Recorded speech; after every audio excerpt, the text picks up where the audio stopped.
मुनीब साहब, आज हमारी नुमाइंदा उम्मे फरवा ने भी हमें बताया कि इस्लामाबाद में खुसूसी तौर पर, पंजाब में खुसूसी तौर पर जो हेल्थ केयर वर्कर्स हैं उनकी रजिस्ट्रेशन वैक्सीनेशन के लिए रोक दी गई है। इससे मुतल्लिक आपके पास अगर कोई खबर, क्योंकि आपकी बड़ी बातचीत होती है, और दूसरी ये भी बताइएगा कि ये जो कहा जा रहा है कि जी फंड्स नहीं है या पंजाब हुकूमत अपनी वैक्सीन प्रोक्योर करना चाहती है, तो हमने तो ये खबर सुनी थी कि असेंबली के फ्लोर पे बाज़गश्त हुई कि जी आपके पास तो कोरोना से मुतल्लिक इतने फंड्स अनयूज्ड पड़े हैं, तो उसको क्यों नहीं यूटिलाइज किया जा रहा? अच्छा, बिस्मिल्लाहिर्रहमानिर्रहीम। दो तीन चीज़ें, एक तो ये कि ये ज़रा इसको अगर पर्सपेक्टिव में ले आएँ कि एक तो ये जो अभी आपने हेल्थ केयर वर्कर्स की बात की है, इस बात में हकीकत है कि जो डोजेजेस हैं या वैक्सीन हैं हेल्थ केयर वर्कर्स के लिए उसमें शॉर्टेज हुई है। Because my wife is a doctor और वो उनके भी गवर्नमेंट हॉस्पिटल है, तो वहाँ पर वाकई ऐसा है कि जो पहला बैच आया था उसके बाद अब वहाँ पर वैक्सीन अवेलेबल नहीं है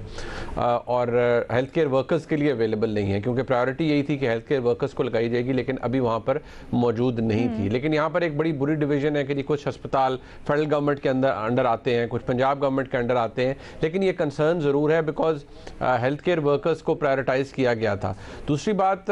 अगर वंस वैक्सीन आ जाती है तो जो मैकेनिज्म है, जिस तरह भी हसन निसार साहब फरमा रहे थे, मैंने इस पूरे जो एक्सपो सेंटर का जो वैक्सीनेशन सेंटर है इसको कवर किया है और वहाँ पर वाकई ये बात ज़रूर है कि जो क्रेडिट है पंजाब गवर्नमेंट को वो देना बनता है, बिकॉज उसको बड़े अच्छे तरीके से चलाया जा रहा है और वहाँ पर हेल्थ केयर वर्कर्स के लिए अलहदा उन्होंने बनाया हुआ है स्टेशन कि वो वहाँ पर जाएं और अपनी वैक्सीन खुद को वैक्सीनेट करवाएं। बुजुर्गों के लिए अलहदा है और ओवर 70 जो है उनको तो अपॉइंटमेंट की भी ज़रूरत नहीं है, वो वैसे ही देखें जिस और उनकी सारी जो प्रोसेस है वो हो सकता है। ये एक बड़ी पॉजिटिव चीज़ है। हाँ, जो वैक्सीन का ना आना है, ये बात देखिए फैक्ट है कि क्योंकि ओवरऑल पूरी दुनिया के अंदर सप्लाईज का इशू है, वैक्सीनेशन की डिमांड बहुत ज़्यादा है, अभी भी वैक्सीनेशन की सप्लाईज का, ये तो यूके में भी प्रॉब्लम है कि वहाँ पर वैक्सीनेशन की सप्लाई का इशू है, बट वो जो सेकेंड उनका स्ट्रीम है वो उस पर अभी तक यूके तो कम अज़ कम लगा हुआ है, क्योंकि वो हमसे बहुत ज़्यादा तगड़े और ऑर्गेनाइज्ड मुल्क है। हमारे मुल्क के अंदर जो सबसे बड़ा मसला है, एक तो मैं बताऊं कि जो मिस इन्फॉर्मेशन है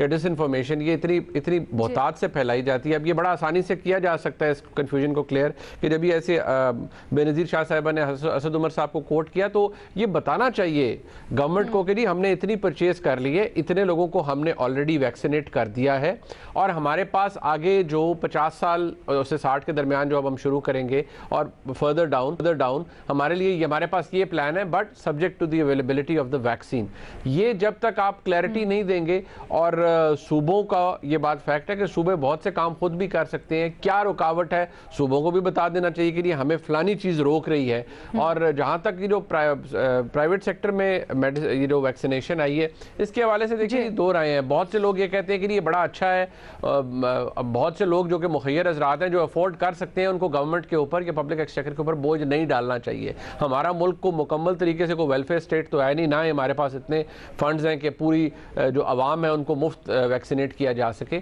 और मुखय्यर हज़रात को तो कम अज़ कम ये वाकई करना चाहिए कि उनको खुद एट देयर ओन ये वैक्सीनेट खुद को करवाना चाहिए। So there is a clarity that needs to be brought in here, otherwise ये कन्फ्यूजन रहेगी और सूबे वफाक पे इल्ज़ाम डालते रहेंगे। It's a national emergency for God sake. तो मेरे ख्याल में सबको चाहिए कि ज़रा थोड़ी जिम्मेदारी का सबूत दें, सिर्फ वो ब्लेम गेम ना करें एक दूसरे के ऊपर कि हमारे वफाक ने हमारे साथ ये कर दिया। जी ठीक है।